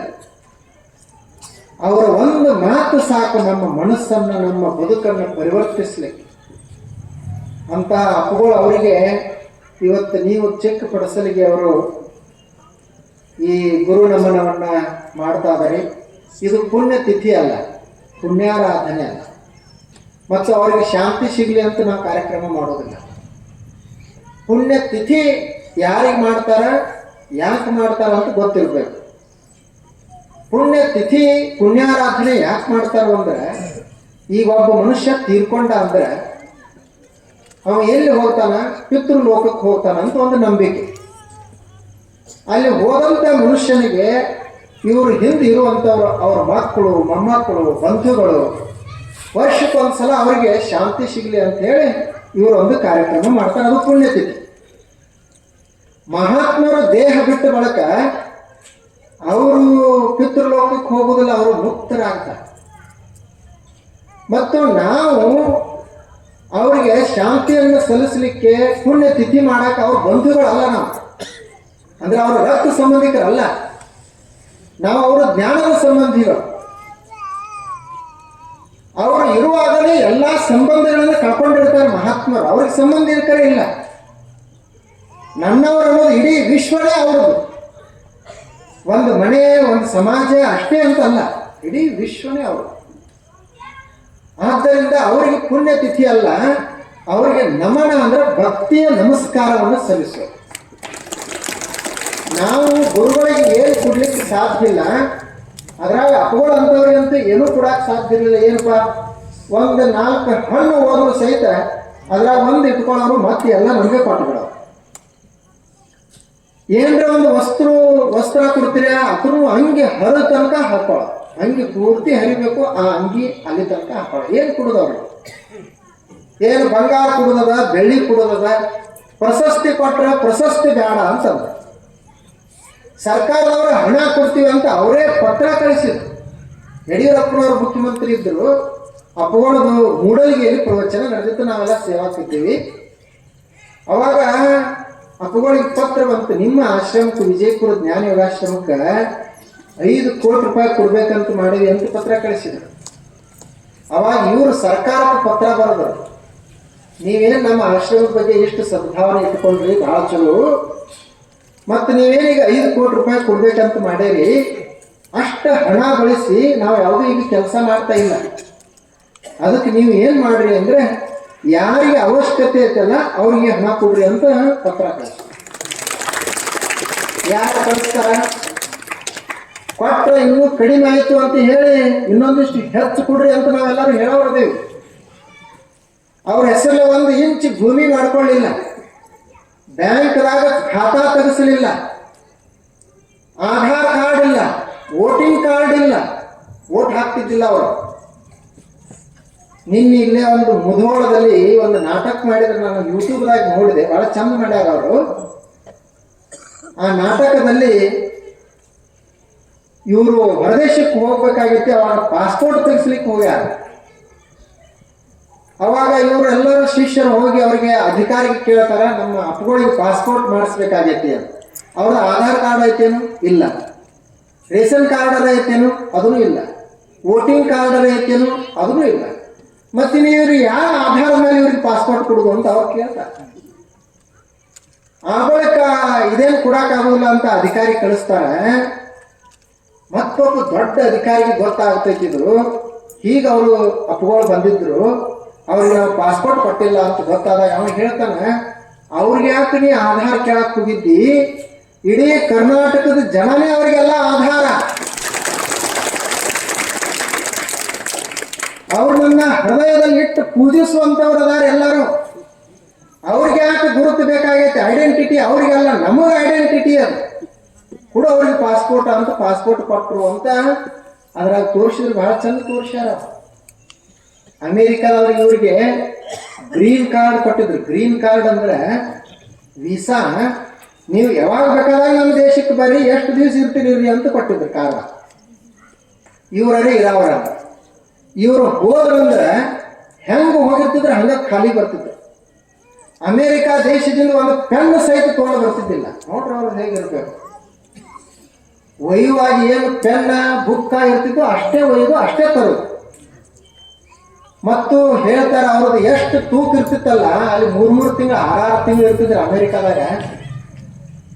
ಅಲ್ಲಿ ಹೋಗಿ ಬಂದು ಸಹಿತ ತೂಕ ಸಹಿತ ಅಷ್ಟೇ. ಹೋಗಾಗ ತೂಕ ಮಾಡ್ಕೊಂಡು ಹೋಗೋರು, ಮತ್ತೆ ಬಂದ ನಂತರ ತೂಕ ಎಷ್ಟು ಇರ್ತಿತ್ತು ಅಂದ್ರೆ ಶರೀರದ ಸಹಿತ ತೂಕ ಸಹಿತ ಅಷ್ಟೇ. ಬರೀ ಅಷ್ಟು ಅಮೇರಿಕಕ್ಕೆ ಅಷ್ಟೇ ಅಲ್ಲ, ಇಡೀ ಜೀವನ ತುಂಬಾನೇ ತೂಕ ಅಷ್ಟೇ ಇತ್ತು ಅವ್ರದ್ದು. ಅವ್ರು ಊಟನೇ ಹೆಂಗೆ ಮಾಡ್ತಿದ್ರು ಅಂದ್ರೆ ಬಂಗಾರ ತೂಕ ಮಾಡ್ತೀವಲ್ಲ, ಬಂಗಾರ ಇನ್ನೂ ಹೆಚ್ಚ ಕಡಿಮೆ ಮಾಡಬಹುದು ಅವರು. ಇವರು ಊಟದ ಹೆಚ್ಚ ಕಡಿಮೆ ಮಾಡ್ತಿದ್ದಿಲ್ಲ. ಅದು ನೋಡ್ಬೇಕು, ಅದು ಅಷ್ಟು ಸೂಕ್ಷ್ಮ. ಈಗ ನಾವೆಲ್ಲರೂ ತೆಂಗಿನ ನೀರು ಕುಡಿತೀವಲ್ಲ, ಹೆಂಗೆ ಕುಡಿತೀವಿ? ಎಲ್ಲರೂ ಕುಡಿದ್ರೆ ಒಂದು ಗ್ಲಾಸಾಗಿ ಕುಡಿತೀವಿ. ಆದ್ರೆ ಅಪ್ಪುಗಳ ಗ್ಲಾಸ್ದಾಗ ಕುಡಿತಿದ್ದಿಲ್ಲ. ಚಹಾ ಕುಡಿ ಬಟ್ಟಲ್ದಾಗ ಹಿಂಗೆ ತೆಂಗಿನ ನೀರು ಕೊಟ್ರೆ ಅರ್ಧ ಕುಡಿಯೋರು, ಅದ್ರಾಗ ಅರ್ಧ ಕುಡಿಯೋರು ಭಾಳ ಆಗ್ತದೆ. ಕಬ್ಬಿನ ಹಾಲು ಚಹಾ ಕುಡಿ ಬಟ್ಲಾಗ ಹಿಂಗೆ ಕೊಟ್ರೆ ಅರ್ಧ ಕುಡಿಯೋ. ಒಂದು ರೊಟ್ಟಿ, ನಾವಂತೂ ರೊಟ್ಟಿ ಮಾಡ್ತಿದ್ವಿ ಅವಾಗ. ಮೊದಲು ನೋಡಿ, ನಾ 20 ವರ್ಷ ಅವ್ರ ಜೋಡಿ ನೋಡಿದ್ವಲ್ಲ, ಒಂದು ರೊಟ್ಟಿಗಿಂತ ಹೆಚ್ಚು ರೊಟ್ಟಿ ತೋರ್ತಿದ್ದಿಲ್ಲ. ಹೊರಗಿನ ರೊಟ್ಟಿ ನಾವು ಕುಡಿದು ಕಡಿಮೆ. ನಾವು ಸೇವಾ ಮಾಡ್ತಿದ್ದೀವಿ ಅಂದ್ರೆ ಸ್ವಾಮಿಗಳು ರೊಟ್ಟಿ ಮಾಡೋದು, ನಮಗೇನು ರೊಟ್ಟಿ ಮಾಡಕ್ಕೆ ಬರ್ತಿದ್ದಿಲ್ಲ. ಹಿಟ್ಟು ನಾದಿ ಲಟ್ಸು ಮಣಿ ಮೇಲೆ ಲಟಿಸಿ ಮ್ಯಾಲೊಂದು ಹಿಂಗೆ ಪ್ಲೇಟ್ ಇಟ್ಟು ರೌಂಡ್ ಚಾಕುಲೆ ಕಟ್ ಮಾಡಿ ತೆಳಗ ಬೇಯಿಸ್ಕೊಡು. ಒಂದು ರೊಟ್ಟಿ ಅದನ್ನು ಬಟ್ಟೆಗೆ ಹಾಕೋದು. ಅದನ್ನ ಇವರು 4 ಭಾಗ ಮಾಡೋರು, 3 ಭಾಗ ತೆಗೆದುಕೊಳ್ಳೋರು ಪ್ರತಿ ದಿವಸ. ಒಂದು ವೇಳೆ ಒಂದು ಯಾವಾಗರೇ 4 ಭಾಗ ತೊಗೊಂಡಿದ್ರಂದ್ರೆ ರೊಟ್ಟಿ ಮಾಡಿದಂಥ ಸ್ವಾಮಿಗಳು ಹಿಗ್ ಹಚ್ಕೊಳ್ತಿದ್ರು. ಇವತ್ತು ನಮ್ಮದ್ರ 4 ಭಾಗ ರೊಟ್ಟಿ ತೊಗೊಂಡ್ರೆ ರೊಟ್ಟಿ ಚಲೋ ಆಗೈತಿ. ಅಷ್ಟು ಬಾಳೆಹಣ್ಣು ತೊಗೊಳಾಯ್ತಂದ್ರೆ ಅರ್ಧ ಬಾಳೆಹಣ್ಣು, ಒಂದು ಬಾಳೆಹಣ್ಣು ಪೂರ್ತಿ ತೊಗೊಳಲ್ಲ. ಅವೆಲ್ಲ ಹತ್ತರಿಕೆ ಪಲ್ಯ, ಮೆಂತಿ ಪಲ್ಯ ಹಿಂಗೆಲ್ಲ ತೊಳೆದು ಬಟ್ಟೆಯಲ್ಲಿ ಒರೆಸಿ ಹಿಂಗೆ ಬಟ್ಲಾಗ ಹಿಂಗೆ 4 ಇಟ್ಟು ಕೊಟ್ರೆ 2 ತೊಳೆದು 3 ತೊಳೆದು ಹಿಂಗೆ ಪ್ರಸಾದ ಮಾಡ. ಅಷ್ಟು ಮಾಡಿನೂ ಇದು ದಿವಸ ತುಂಬ ಜ್ಞಾನದ ಸಾಧನೆ. ಮತ್ತು ದಿನಾಲು ಕನಿಷ್ಠ ಒಂದು 20-25 ಕಿಲೋಮೀಟರ್ ವಾಕಿಂಗ್ ಆಗ್ತದೆ. ಅಷ್ಟು ತಿರುಗಾಡ. ಆ ಶಕ್ತಿ ಎಲ್ಲಿಂದ ಬರ್ತಿತ್ತು ಏನು? ಅದು ಒಂದು ಅಪರೂಪದ ಶರೀರ ಅವರು. ಅಂತ ಮಹಾತ್ಮರು. ಅದಕ್ಕೆ ಸುಮ್ಮನೆ ಜನ ಗುರುತಿಸುವುದಿಲ್ಲ. ಏನು ಪ್ರಶಸ್ತಿ ಅದಾವ ಅಂತ ಗುರುತಿಸಲಿಲ್ಲ, ಅಥವಾ ಹಿಂದೆ ರಾಜಕಾರಣ ಐತಿ, ಸಂಪತ್ತು ಐತಿ ಅಂತ ಗುರುತಿಸಲಿಲ್ಲ. ಕಿರೀಟದ ಜಯ ಜಯಕಾರ ಹಾಕ್ತಾರ, ಸಿಂಹಾಸನ ಐತಿ ಅಂತ ಗುರುತಿಸಲಿಲ್ಲ. ಆದ್ರೆ ಹೃದಯಕ್ಕೆ ಗೊತ್ತಾಗ್ತದೆ. ನಮ್ಮ ಶುದ್ಧತೆ ನಮ್ಮ ಕಣ್ಣಿಗೆ ಗೊತ್ತಾಗುವುದಿಲ್ಲ. ಕಣ್ಣು ಅರಿಯದಿದ್ದರೂ ಕರಳು ಅರಿಯದೆ ಅಂತಾರಲ್ಲ, ಎಷ್ಟೋ ಸಲ ನಮ್ಮದು ಕಣ್ಣಿಗೆ ಕಾಣುವುದಿಲ್ಲ, ಆದ್ರೆ ನಮ್ಮ ಹೃದಯಕ್ಕೆ ಗೊತ್ತಾಗ. ಹಾಗ ಅಪ್ಕೊಳ್ಳೋದು ಮಹಿಮಾ ಅವ್ರ ಶಕ್ತಿ ಜನರ ಹೃದಯಕ್ಕೆ ತಲುಪಿತು. ಅವ್ರ ದೇಹ ಬಿಟ್ಟಾಗ ನೋಡ್ರಿ 25-30 ಲಕ್ಷ ಜನ ಬರ್ತಾರೆ. ಅದು ಎಷ್ಟು ತಾಸ? ಎಲ್ಲರಿಗೂ ಗೊತ್ತಾಗೋದ್ರೆ ರಾತ್ರಿ 10 ಗಂಟೆಗೆ ಸುದ್ದಿ ಗೊತ್ತಾಯ್ತು. ಕೊನೆಗೆ ಅವ್ರಿಗೆ ಸ್ನಾನ ಮಾಡಿಸಿ ಪೂಜಾ ಮಾಡಿಸಿ ಹೊರಗೆ ಕರ್ಕೊಂಡು ಬರ್ಲಿಕ್ಕೆ 12 ಗಂಟೆ. ಅಲ್ಲಿ 12ರಿಂದ ಬೆಳಿಗ್ಗೆ 6 ಗಂಟೆ ತನಕ ಆಶ್ರಮದಾಗಿದ್ರು. ಅದೊಂದು 5-6 ತಾಸ. 6 ಗಂಟೆಯಿಂದ ಸಾಯಂಕಾಲ 4 ಗಂಟೆ ತನಕ ಸೈನಿಕ ಶಾಲೆ ಆವರಣದೊಳಗೆ ಅದೊಂದು 10 ತಾಸು ಅಂತ ಇಟ್ಕೊಡ್ರಿ. 10-15 ತಾಸದಲ್ಲೇನೆ 25-30 ಲಕ್ಷ ಜನ ಎಲ್ಲಿಂದ ಬಂದ್ರು, ಹೇಗೆ ಬಂದ್ರು, ಮತ್ತು ಒಬ್ರಿಗೂ ತೊಂದರೆ ಇಲ್ಲ. ಈಗ ಹೊಂಟವರೆಲ್ಲ ಹೇಳ್ತಿದ್ರು ಏನು ಅಂತಂದ್ರೆ, ನಮ್ಗೆ ಯಾರೋ ನೆಲಕ್ಕೆ ಕಾಲ ಹತ್ತಿದ್ದಿಲ್ರಿ, ಹಂಗೆ ಹೋಗ್ತಿದ್ವಿ ಅವ್ರ ದರ್ಶನಕ್ಕೆ. ಯಾರಿಗೂ ತೊಂದರೆ ಇಲ್ಲ, ಎಲ್ಲರಿಗೂ ವ್ಯವಸ್ಥೆ ಆಯ್ತು. ನೋಡ್ರಿ ಅದು ಹೇಗಿರ್ಬೇಕು. ಬರೀ ಯಾವುದೋ ಕ್ರಿಕೆಟ್ ಆಟ ನಡೀತು, ಮತ್ತೊಬ್ರು ಯಾರೋ ಬಂದ್ರು ದೊಡ್ಡ ವ್ಯಕ್ತಿಗಳು, 1-2 ಲಕ್ಷ ಜನ ಸೇರಿರ್ತಾರೆ. ಕಾಲು ತುಳಿತಕ್ಕೆ ಎಷ್ಟೋ ಜನ ಸತ್ತಿರ್ತಾರೆ, ಬರೀ ಕಾಲು ತುಳಿತಕ್ಕೆ. ಅಲ್ಲಿ ಉತ್ತರ ಪ್ರದೇಶದಲ್ಲಿ ಒಬ್ರು ಯಾರೋ ಅವರು ಮಹಾತ್ಮರು, ಅವ್ರದ್ದೊಂದು ಏನೋ ಕಾರ್ಯಕ್ರಮ, ಎಷ್ಟೋ ಜನ ತೀರ್ಕೊಂಡು ಕಾರ್ಯಕ್ರಮ ಬರೀ ಕಾಲು ತುಳಿತಕ್ಕೆ. ಆದ್ರೆ ಇಲ್ಲಿ ಒಂದು ಸಣ್ಣ ಘಟನೆಯನ್ನು ಸಹಿತ ಯಾರಿಗೂ ಹೀಗೆ ನೀರು ಕಡಿಮೆ ಆಯಿತು, ಕೊರತೆ ಆಯಿತು, ಹಣ್ಣು ಕೊರತೆ ಆಯಿತು ಅಂತ ಯಾರಿಗೆ ಅನಿಸ್ತದೆ. ಅದು ಯಾಕಾಯಿತು ಅಂತಂದ್ರೆ ಅವ್ರಿಗೊಂದು ಶಕ್ತಿ ಅದೆಲ್ಲವನ್ನ ಮಾಡಿಸ್ತದ. ಅವರಿಗೆ ಈ ಕೃಷ್ಣಾ ನದಿ ಅಥವಾ ಯಾವುದೇ ನದಿ, ಭೀಮಾ ನದಿಯಲ್ಲಿರಲಿ, ಕೃಷ್ಣಾ ನದಿಯಲ್ಲಿರಲಿ, ಮತ್ಯಾವುದೇ ನದಿಯಲ್ಲಿ ನದಿ ಭಾಳ ಹಿಡಿಸ್ತಿತ್ತು. ಅದರಲ್ಲಿ ಮತ್ತು ರೈತರು ಅವ್ರಿಗೆ ಭಾಳ ಹಿಡಿಸೋರು. ಈಗ ನೋಡ್ರಿ, ಇದು ನಮ್ಮ ಚಿಕ್ಕ ಪಡಸಲಿಗಿಂದನೇ ನಮಗೆ ಆ ಕಡೆ ಎಲ್ಲ ತಿಕೋಟ ಅವೆಲ್ಲ ಊರುಗಳಿಗೆ ನೀರು ಬಂತಲ್ಲ, ಅದು ಯಾರು ಮಾಡಿದ್ರು? ಅಪ್ಪುಗಳದನೇ ಸಂಕಲ್ಪ. ಇವತ್ತು ಅವರೆಲ್ಲ ಜನ ನೆನೆಸ್ತಾರೆ. ಅಪ್ಪುಗಳು ಹೇಳಿದ್ರು, ನೋಡ್ರಪ್ಪ ನೀವೆಲ್ಲ ಏನು ಮುಖಂಡರದ್ರಿ, ನಮ್ಮ ವಿಜಯಪುರ ಈ ಭಾಗಕ್ಕೆ ನೀವು ಒಂದು ಬಗಸಿ ನೀರು ಕೊಡ್ರಿ, ಇದು ಅಮೇರಿಕಾದ ಕ್ಯಾಲಿಫೋರ್ನಿಯಾ ಆಗ್ತೈತಿ ಅಂತ ಹೇಳಿದ್ರು. ಅವರು MB ಪಾಟೀಲ್ರಂಥವ್ರು, ಅವ್ರಿಗೆ ಅವಕಾಶ ಸಿಕ್ತು, ಮತ್ತೆ ಯಾರ್ಯಾರಿಗೆ ಅವಕಾಶ ಸಿಕ್ತು ಅಂಥವ್ರೆಲ್ಲ ಮಾಡಿದ್ರು. ಇವತ್ತು ನೋಡ್ರಿ ಆ ಮಡ್ಡಿಗಳೆಲ್ಲ ಬಂಗಾರ ಕಟ್ಟಿ ಆಗ್ಯಾವ. ನೀರು ನೋಡ್ತಾರೆ, ಅವರೇ ಸ್ವತಃ MB ಪಾಟೀಲ್ರ ಹೇಳಿದ್ದು ನಾ ಎದಕ್ಕೆ ಮಾಡಿದೆ ಅಂತಂದ್ರೆ ಅಪ್ಪುಗಳದೊಂದು ಸಂಕಲ್ಪ, ಅಪ್ಪುಗಳದ ಆಶೀರ್ವಾದ, ಅದಕ್ಕಾಗಿ ನಾ ಮಾಡಿದೆ. ಅಪ್ಪುಗಳು ತಮಗಾಗಿ ಒಂದು ಮೆಡಿಕಲ್ ಕಾಲೇಜ್ ಮಾಡ್ಕೊಳ್ಳಿಲ್ಲ, ತಮಗಾಗಿ ಒಂದು ಇಂಜಿನಿಯರಿಂಗ್ ಕಾಲೇಜ್ ಮಾಡ್ಕೊಳ್ಳಿಲ್ಲ, ತಮಗಾಗಿ ಒಂದು ಸರ್ಕಾರಕ್ಕೆ ಹೇಳಿ ಒಂದು ಏನಾರ ಪ್ರಶಸ್ತಿ ಕೇಳಲಿಲ್ಲ. ಅವರು ಏನು ಕೇಳಿದ್ರು ಅಂದ್ರೆ, ನಮ್ಮ ಭಾಗಕ್ಕೆಲ್ಲ ನೀರಾವರಿ ಮಾಡ್ರಿ, ಅದೇ ನೀವು ನಮಗೆ ಕೊಡುವಂತ ಕಾಣಿಕೆ ಐತಿ ಅಂತ ಕೇಳ್ತಾರೆ. ಇದು ಒಬ್ಬ ಮಹಾತ್ಮರಲ್ಲಿ ಇರುವಂಥದ್ದು. ಇಲ್ಲಿ ನಿಮ್ಮಲ್ಲಿನೂ ಅವರು ಸಿದ್ದು ನ್ಯಾಮಗೊಂಡವರು ಶ್ರಮ ಬಿಂದುವನ್ನು ಕಟ್ಟಿದ್ರು. ನೋಡ್ರಿ, ಇವೆಲ್ಲ ರೈತರು ನೀವೆಲ್ಲ ಮನಸ್ಸು ಮಾಡಿ ಅದನ್ನ ಕಟ್ಟಿದ್ರಿ. ಇವೆಲ್ಲ ಅಪ್ಪಗಳಿಗೆ ಭಾಳ ಹಿಡಿಸ್ತಿತ್ತು. ಅವ್ರ ಹತ್ತಿರ ಯಾರು ಬರ್ತಾರ ಅವ್ರಿಗೆ ಒಂದೊಂದು ಕ್ಷೇತ್ರದಲ್ಲಿ ಒಲವಿತ್ತಂದ್ರೆ ಅಲ್ಲಿ ಪ್ರೋತ್ಸಾಹ ಕೊಡ್ತಿದ್ರು, ಅವ್ರು ಬೆಳೀತಿದ್ರು ಭಾಳ. ಶಿಕ್ಷಣ ಕ್ಷೇತ್ರಗಳನ್ನ ಶೈಕ್ಷಣಿಕವಾಗಿ ಸಂಸ್ಥೆಗಳನ್ನು ಮಾಡಲಿಕ್ಕೆ ಪ್ರೇರಣೆ ಕೊಟ್ಟರು, ಅವು ದೊಡ್ಡ ಅವ್ರು ಬೆಳೆದು. ರೈತರಿದ್ರು ಅಂದ್ರೆ ಒಕ್ಕಲ್ತನದಲ್ಲಿ ಪ್ರೇರಣೆ ಕೊಡುವವರು. ಆನಂತರ ಆಸ್ಪತ್ರೆ ರೋಗಿಗಳಿಗೆ ಅನುಕೂಲ ಆಗಲಿ ಅಂತ ಆಸ್ಪತ್ರೆಗಳನ್ನು ಮಾಡ್ರಿ ಅಂತ ಹೇಳುವವರು, ಉದ್ಯೋಗಗಳನ್ನು ಕೊಡ್ರಿ ಅಂತ ಹೇಳುವವರು, ಬ್ಯಾಂಕ್ಗಳನ್ನು ಮಾಡ್ರಿ ಅಂತ ಹೇಳುವವರು.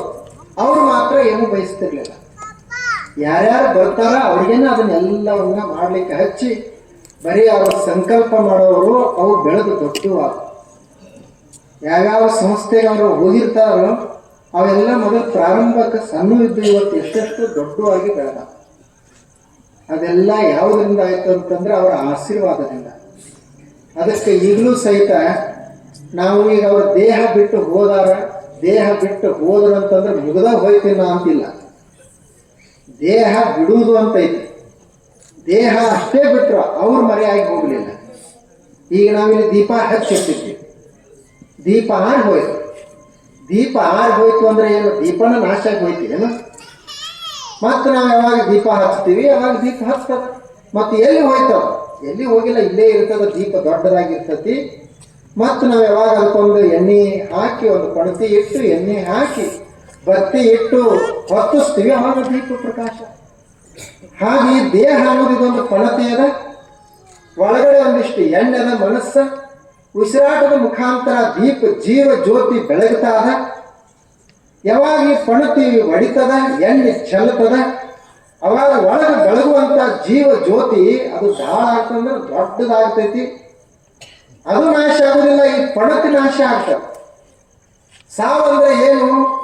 ವಾಸಾಂಸಿ ಜೀರ್ಣಾನಿ ಯಥಾ ವಿಹಾಯ ನವಾನಿ ಗೃಹಾತಿ ತಥಾ ಶರೀರಾನಿ ವಿಹಾಯ ಜೀರ್ಣಾನಿ ಅನ್ಯಾನಿ ಸಂಯಾತಿ ನವಾನಿ ದೇಹಿ ಅಂತ. ಈಗ ನಾವು ತೊಟ್ಕೊಂಡಿರುವಂತ ಬಟ್ಟೆಗಳ ಹಳಿವಾದವು ಅಂದ್ರೆ ಈ ಹಳಿಯಾದಂಥ ಬಟ್ಟೆಯನ್ನು ಚೆಲ್ತೀವಿ, ಹೊಸ ಬಟ್ಟೆಯನ್ನು ಹೆಂಗೆ ತೊಟ್ಕೊಳ್ತೀವಲ್ಲ ಹಂಗೆ ಸಾವಂದ್ರೆ ಏನು? ದೇಹ ಹಳಿದಾಯ್ತು ಅಂದ್ರೆ ದೇಹವನ್ನು ಚೆಲ್ತೀವಿ, ಹೊಸ ಬಟ್ಟೆಯನ್ನು ತೊಟ್ಟುಕೊಳ್ತೀವಿ. ಜೀವ ಅದು ಬಹಳ ಮುಖ್ಯ.